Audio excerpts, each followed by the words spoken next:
If you've ever worked a night shift, you know there's a minute when the building decides whether you belong there. For me, that minute was 3:17 in the morning, when the factory's brass clock inhaled and never let the breath out. I didn't notice it as silence. Exactly. I noticed a fracture between one tick and the next, a gap so thin it let every doubt slip through. The belt still ran like obedient rivers. Pistons rose and fell in tired prayer. Fluorescents trembled in their frames, as if bracing for bad news. Yet the clock above B Hall froze mid-gesture. Its hands lifted like someone too afraid to point at the truth. My wristwatch said 3:19. The wall clock said 3:17. Two truths under one roof, and only one of them wanted witnesses. Back to work, Julio called Kleber from the aisle of pallets, coffee carving sand into his voice.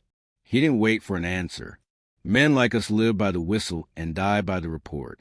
Explanations are luxuries, and night shift doesn't sell those. I took the graded stairs to the hydraulic corridor. Oil had filmed the metal in a thin sheen that turned the lights to nervous halos. Halfway up, I saw a smear of grease along the rail, the shape of four hurried fingers sliding and stopping exactly where the manual relief valve sits under its rib guard. Whoever had come this way hadn't brushed the steel by accident. They'd touched with purpose, the same way a liar touches their pocket to check if the alibi is still there. That tank had swallowed my sister. The report called it human error, because no phrase polishes better than the one that blames a person who can't answer back. Management placed her name, Anna, on a brass plaque near the cafeteria door and scheduled a yearly speech about safety. It sounded like penance. It calculated like marketing. But I remember her on our mother's balcony a week before it happened. Dark circles under good eyes, hands wrapped around a chipped mug. When math doesn't fit the clock, she'd said, "Someone changes the clock." I told her to keep her head down. She smiled with that tired courage people mistake for peace. I pressed the radio. "Control, this is Julio. Any anomalies at 3:17. Static breathed. Then Renato answered, voice still in bed. "Power is clean. No dips." Checked the secondary tank. Sensor F12. He hesitated just long enough to admit fear. Minor blip, 1.6 seconds. Auto cleared. "At what time?" He swallowed close to the mic. 3:17. The air tasted like a warm coin. I climbed to the valve and touched the security band meant to snap under first turn. Split cleanly. Not by time, by will. Footsteps thin as pencil lines came up behind me. Not the heavy stomp of guards, lighter, precise. A woman in a scuffed helmet reached the platform. New badge tilted, as if the clip refused to agree. She didn't bother with introductions that pretend we have time to waste. "Legia," she said. "Transfer from Plant Norte. They told me you hear what this place tries not to say." "They told me nothing," I said. "That's their favorite language." Her gaze moved from my face to the cut band. "Protocol says supervisor sign off. Protocol says that clock should still be ticking."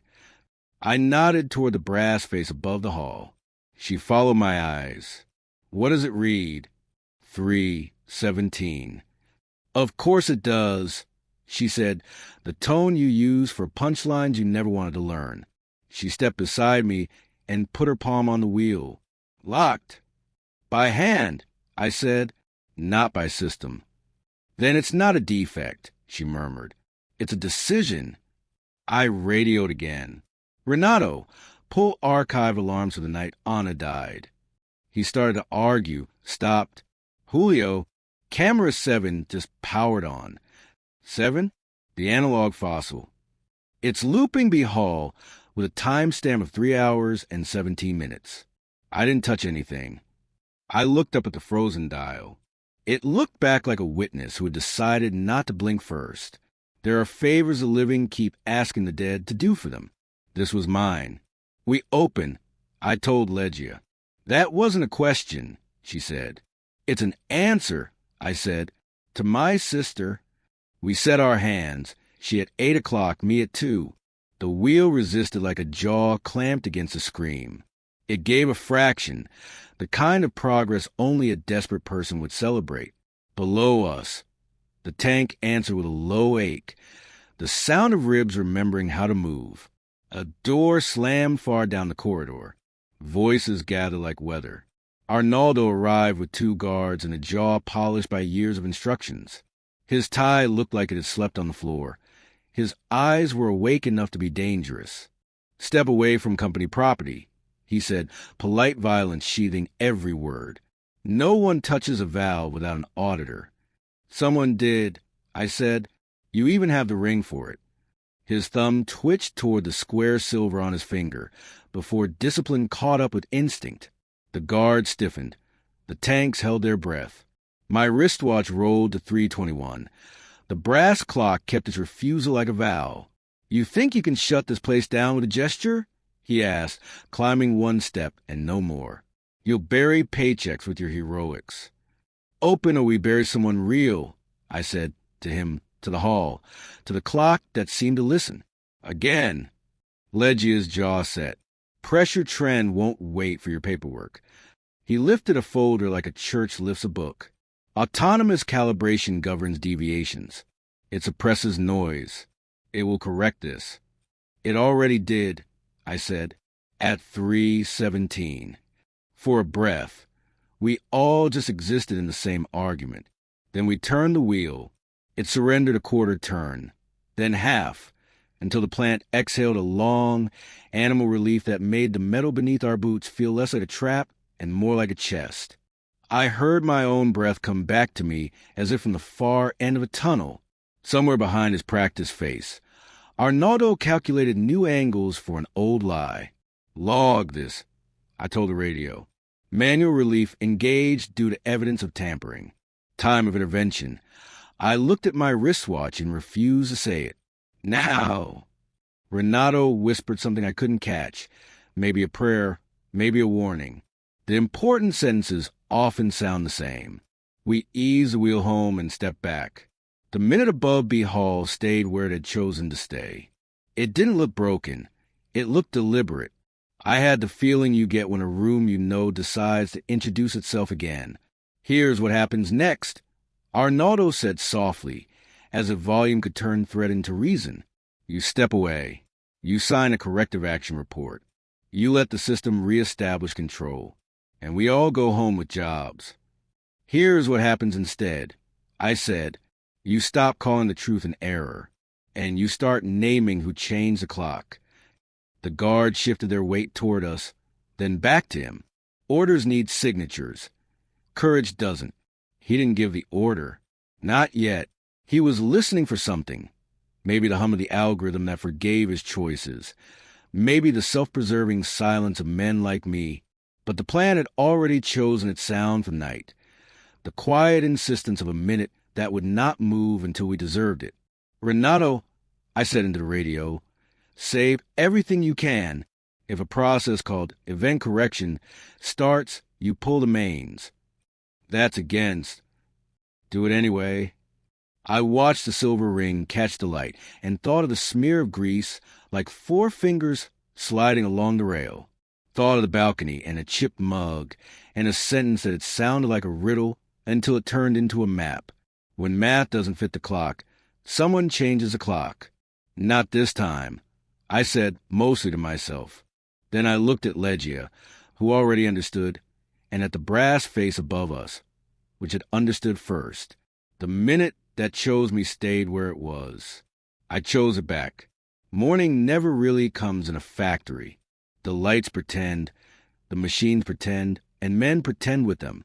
But morning is supposed to mean a beginning, and in here everything only repeats.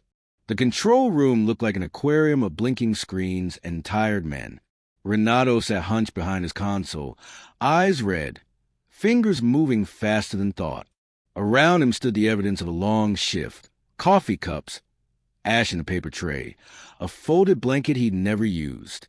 "Pull the log from 3:15 to 3:20, said Legia, walking straight to the main monitor. Renato blinked at her.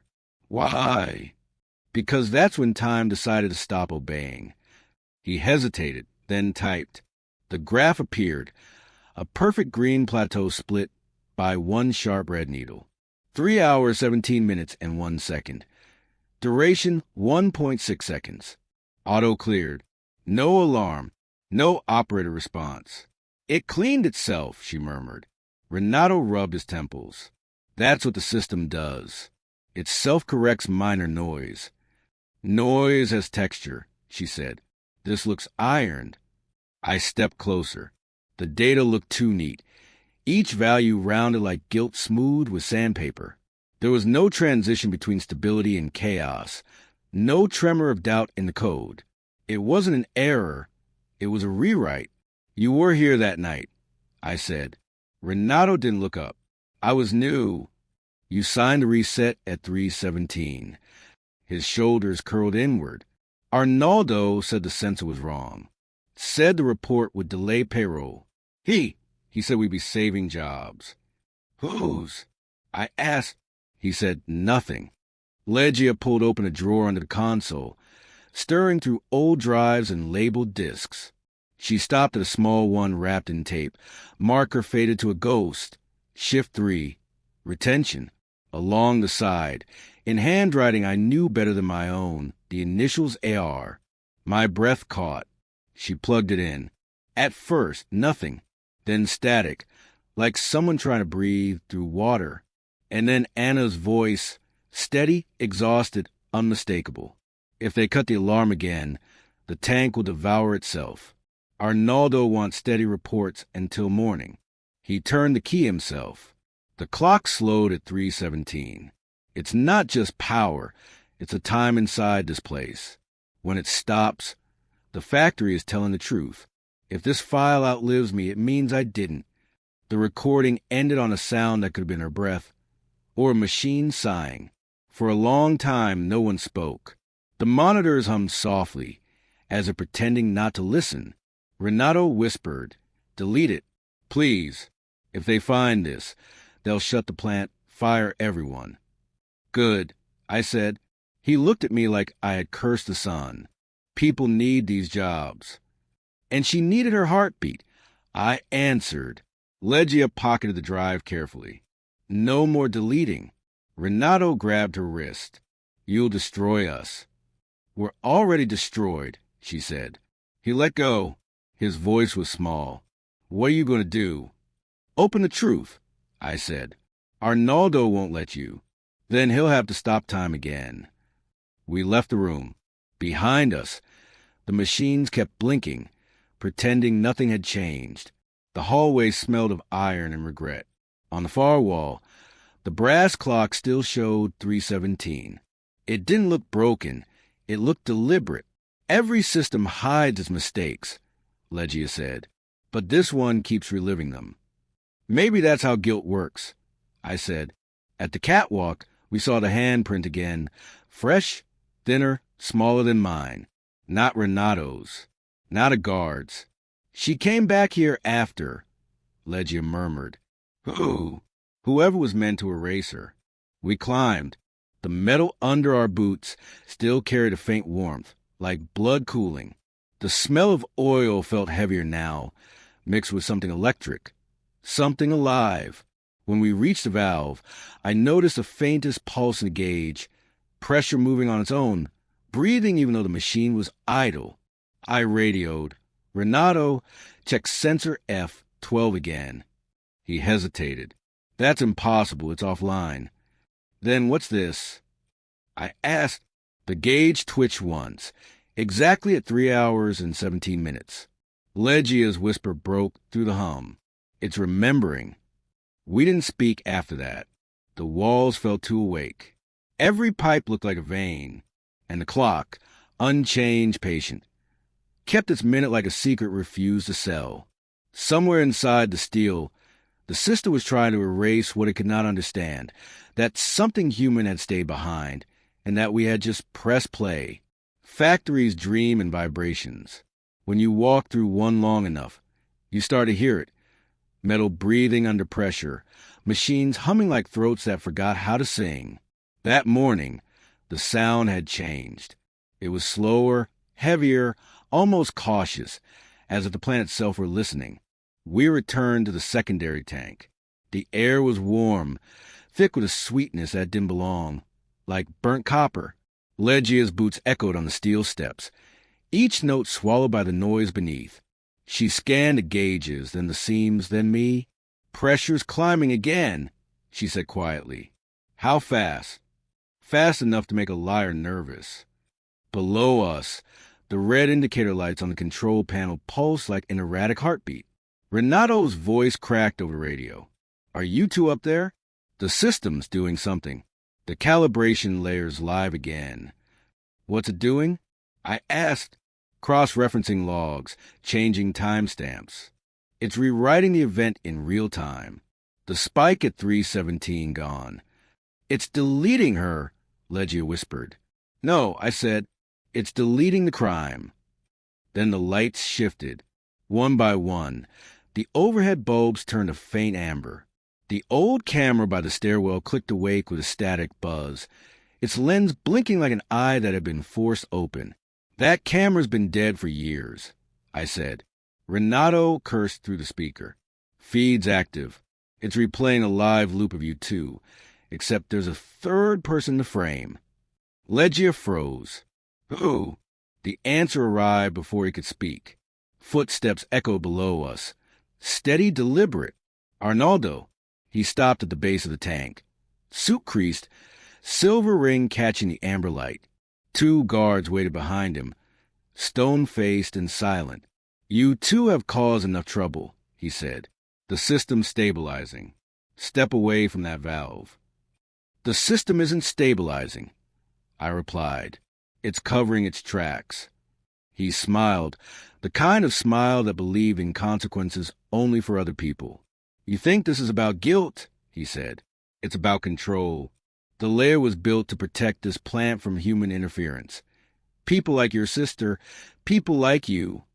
She died trying to save it," I said. "She died trying to prove she was smarter than it," he snapped. "And now, because of you, it's starting the cycle again." Legia stepped forward. "The pressure's already in the red. We need to release the valve."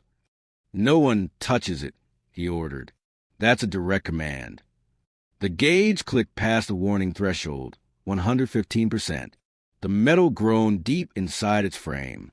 "The system isn't obeying you anymore," I said. Arnaldo's hand twitched, the ring flashing. "I built the system." "No," I said.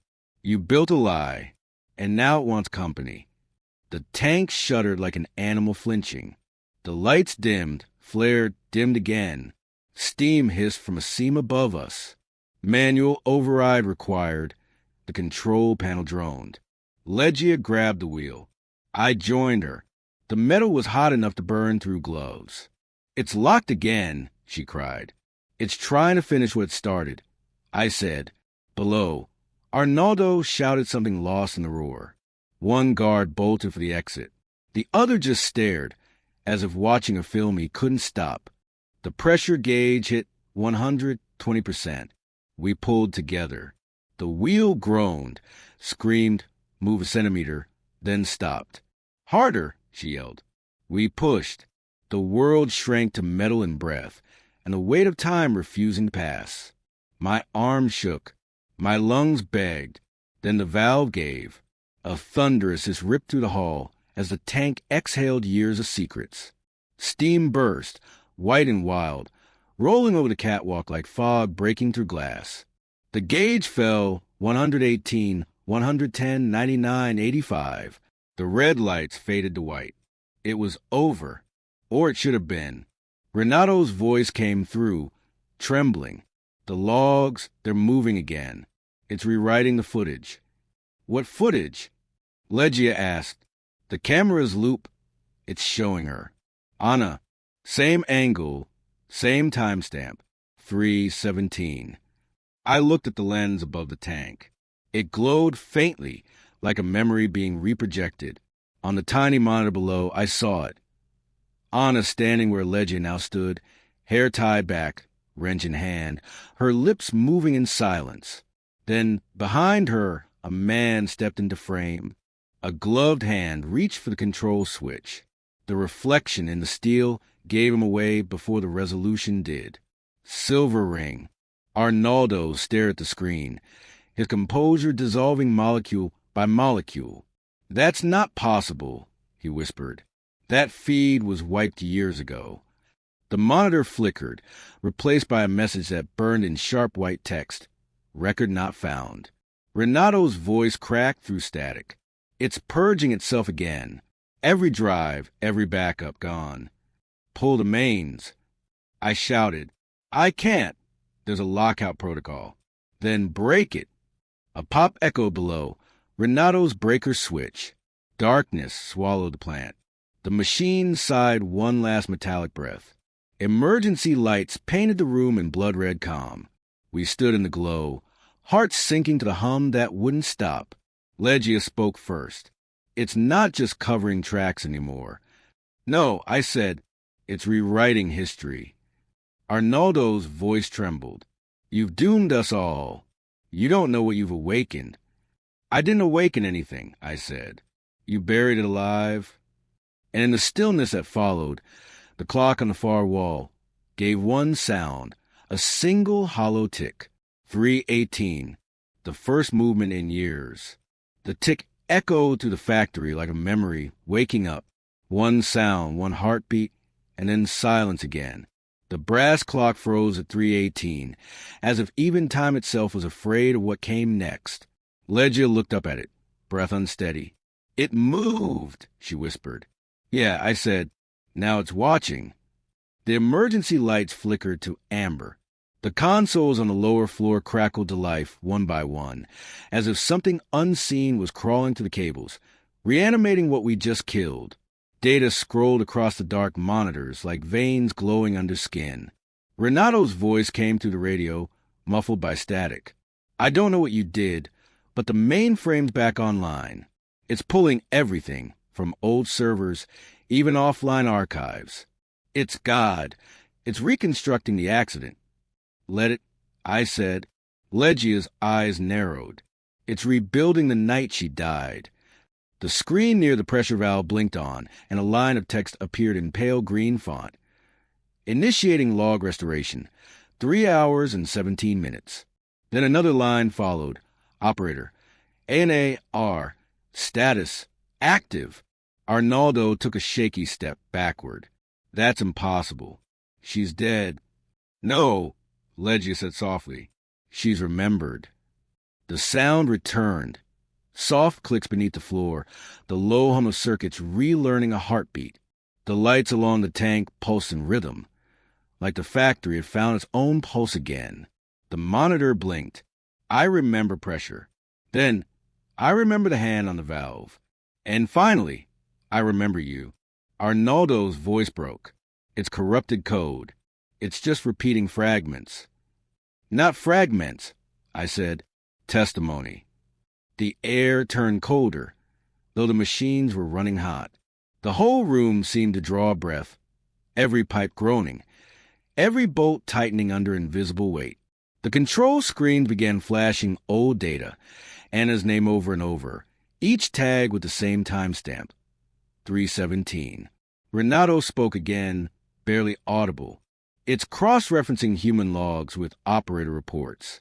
It's building something new. It's trying to finish her last command." "What command?" I asked. He hesitated. "Manual override authorization. She tried to open the valve remotely, seconds before she died. The system denied it, but now it's giving her access." The main monitor flickered again, and a final line appeared, stark and deliberate. "Manual override. Accepted." The wheel beside me turned on its own, slowly, groaning against years of rust. Steam hissed from the joints. Legia jumped back, her eyes wide. "It's moving by itself," she shouted. "No," I said quietly. "She's finishing it." Arnaldo's voice rose in panic. "Shut it down. You don't understand what you're doing." "You mean what you did," Legia said, stepping closer. "You locked her out to save a shipment, didn't you?" He didn't answer. He didn't have to. His silence was a confession. The console beside him lit up with a fresh message, glowing white on black. "Error. Human override detected. Correction. Integrity restored. The machines roared to life. The tank began vibrating, shaking bolts loose, coughing out bursts of pressure like lungs clearing the past. The clock on the far wall started ticking again. 3 hours, 18 minutes, and 10 seconds. 3 hours, 18 minutes, and 11 seconds. 3 hours, 18 minutes, and 12 seconds. Slow but alive. Renato screamed through the radio. Get out of there.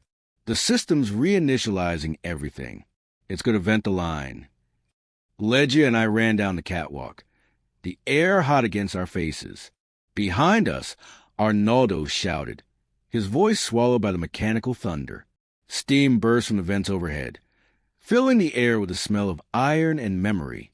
When we reached the main hall, the lights flickered violently. Screens all around us displayed one phrase looping endlessly. Pressure normal. Time continues. But as the last word repeated, the letters began to twist, forming something else. Pressure normal. Time returns. The walls rattled. The clock's glass face cracked. The minute hand jumped once more. 3:19. Legia stared at it, tears in her eyes. It's moving again, she whispered. She's letting it move. Arnaldo's voice came faintly from behind us, hoarse, defeated. You think you freed her, but you've only bound her tighter. You made her part of it. The brass clock ticked again, a sound sharper than thunder. The lights steadied. The hum settled into rhythm. For the first time since Anna's death, the factory seemed calm. But calm isn't always peace. Sometimes it's just a moment before truth decides to speak. Renato's final transmission came through the static, trembling. The system's finished rewriting the records. Julio, it lists all of you as active. You, Legia, Arnaldo, and Anna. The line went dead. The clock's hand stopped again. 3 hours, 19 minutes, and 17 seconds. Exactly 1 minute later. Legia looked at me, her face pale under the amber light. What does it mean? I stared at the still hands. It means time isn't done with us yet. The silence that follows the kind you feel before thunder. Thick, humming, aware. Every machine in the plant seemed to be holding its breath. The brass clock stared down from the wall, frozen again at 3 hours, 19 minutes, and 17 seconds. 1 exact minute after it had last stopped. Legia's voice trembled. It's repeating the pattern. No, I said, it's correcting it. Steam rolled across the floor, curling around our boots like fog, unsure where to settle. The screens on the upper deck glowed pale green, and words began typing themselves across every monitor at once, as if the factory had decided it had something to say. Event verified. Human intervention recorded. Integrity restored. Renato's voice crackled weakly through the radio. Julio, the system is broadcasting. It's sending the restored logs to every connected plant in the network. Every single one. He paused. I heard him swallow. They'll all see it. The tampering, the deletion, everything Arnaldo covered. For a second, I couldn't breathe. It's exposing itself? No, Legia said softly, eyes wide. It's confessing. The brass clock ticked once. 3 hours, 19 minutes, and 18 seconds. The sound at my chest like a pulse I'd been waiting to feel. Arnaldo stumbled forward through the haze, his once perfect suit soaked with sweat. His voice was barely human. Turn it off. You have to turn it off. It's rewriting the entire network. It'll bury us all. He reached for the nearest terminal, but the screen flashed a warning before his fingers could touch the keys. Access denied, unauthorized entity. Then another line appeared. You locked the valve. His face drained of color. That's not me. But the next line came, cold and deliberate. It was. He fell to his knees, the silver ring glinting under the light. The metal on his finger began to hum faintly. The faintest vibration, like the current passing through him, was finally measurable. Legia stepped closer, keeping her voice low. She's talking to you. He looked up, terrified. To me? No, I said. Through you. Every screen across the hall changed at once, showing old logs, lines of numbers, operator IDs, maintenance codes, and then Anna's final recording, the one we played earlier, filling every speaker in the plant. If this file outlives me, it means I didn't. The audio cracked, skipped, and then continued with new words we'd never heard before. But if it speaks again, it means someone listened. Renato's voice broke through the comms. That message wasn't a file. It's still generating new data. Julio, this isn't playback. This is live. I felt the hair rise on my arms. Anna, I said quietly, as if the factory itself could hear. If you can hear me, what do you want? The reply came as light. The overhead bulbs flickered, forming words across the walls. Faint but clear. Remember. Do not erase. The red emergency lights faded to white. The air seemed to soften, losing its mechanical weight. And then, for the first time in 20 years, the main engine shut down entirely. The hum stopped. The building rested. Outside, dawn pressed through the high windows. Dust floated like ash in sunlight. The smell of metal and oil gave way to something faintly human. Paper, sweat, old tears. Legia turned toward me. It's over, she said. I shook my head. No, it's begun. She frowned. What do you mean? The plant doesn't need to run anymore. It remembered what it was built for, not production, but proof. Behind us, Arnaldo was sobbing quietly, staring at the screens where his name and access codes blinked under a single damning label. Primary actor. Unauthorized override. The world outside would soon see what the machines had seen. No cover-up, no story polished to sound humane. Just the raw truth, time-stamped at 3:17. Renato's final transmission came through, steadier now. The upload's complete. Every file is mirrored across independent nodes. You can't erase it. Even if they tear this place down, the data will survive. I looked back toward the brass clock. The minute hand was trembling again. I thought it might stop, but instead, it clicked once more. 3:20. The light from the window caught the edge of the cracked glass, and for a heartbeat, I thought I saw her reflection there. Anna, calm and proud, the faintest smile on her face. It faded with the next blink of light. Legia wiped a tear with the back of her hand. She got what she wanted. Not what she wanted, I said. What she deserved. Arnaldo stayed kneeling, murmuring something too low to hear.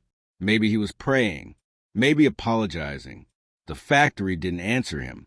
We walked toward the exit, passing rows of dead machines that no longer sounded like monsters.